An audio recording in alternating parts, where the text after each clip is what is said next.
أعوذ بالله من الشيطان الرجيم. بسم الله الرحمن الرحيم. ولكم نصف ما ترك أزواجكم إن لم يكن لهن ولد فإن كان لهن ولد فلكم الربع مما تركن من بعد وصية يوصين بها أو دين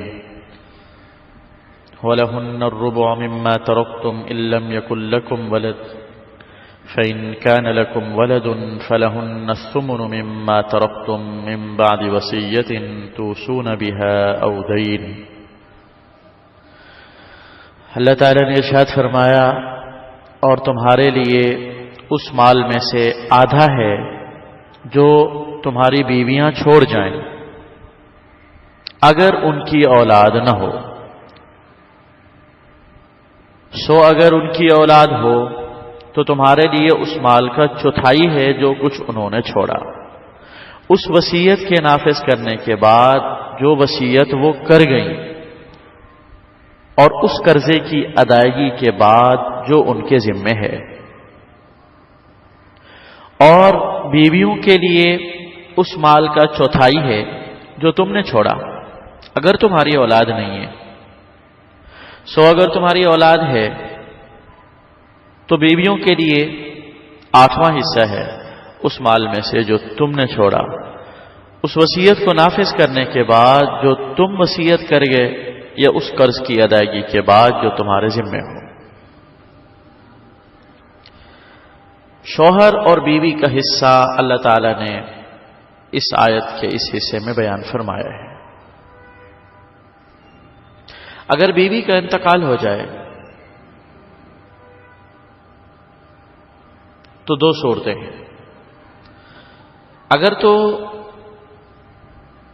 اس بیوی کی کوئی اولاد نہیں ہے، نہ کوئی لڑکا ہے نہ کوئی لڑکی ہے، نہ ایک ہے نہ دو ہیں، نہ اس شوہر سے نہ پہلے شوہر سے.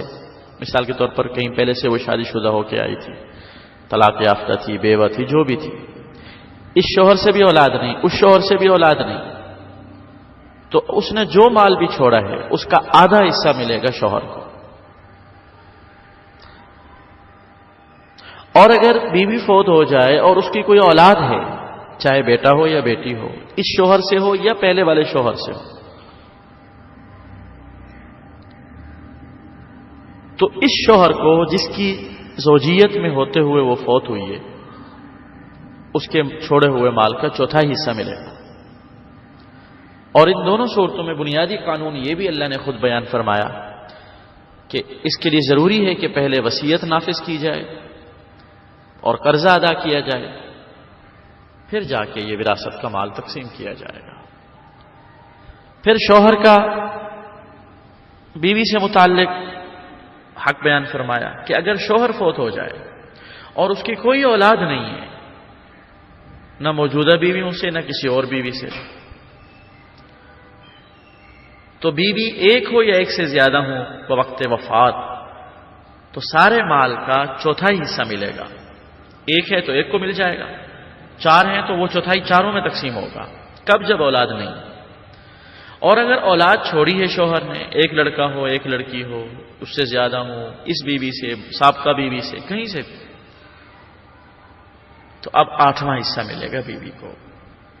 اس بیوی کو جو نکاح میں تھی، جس کے جب اس کا انتقال ہوا، پہلے والی بیوی نہیں جو چھوٹ گئی یا مر گئی، اس کو نہیں.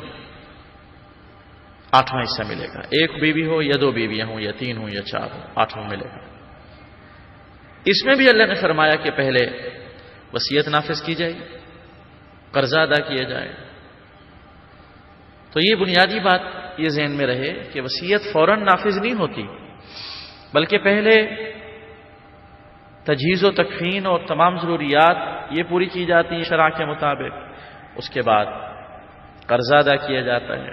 اب جو مال بچا، وصیت اگر کی ہو تو وصیت نافذ ہوتی ہے 1/3 تک، اور وصیت وارث کے لیے نہیں ہوگی. وارث کے علاوہ کسی کے لیے وصیت کی ہے تو وہ قابل قبول اور قابل عمل ہوگی. اب جب ان تینوں چیزوں کو کرنے کے بعد جو مال بچا ہے، اب اس کو شرع کے مطابق ورثاء کے درمیان تقسیم کیا جائے گا.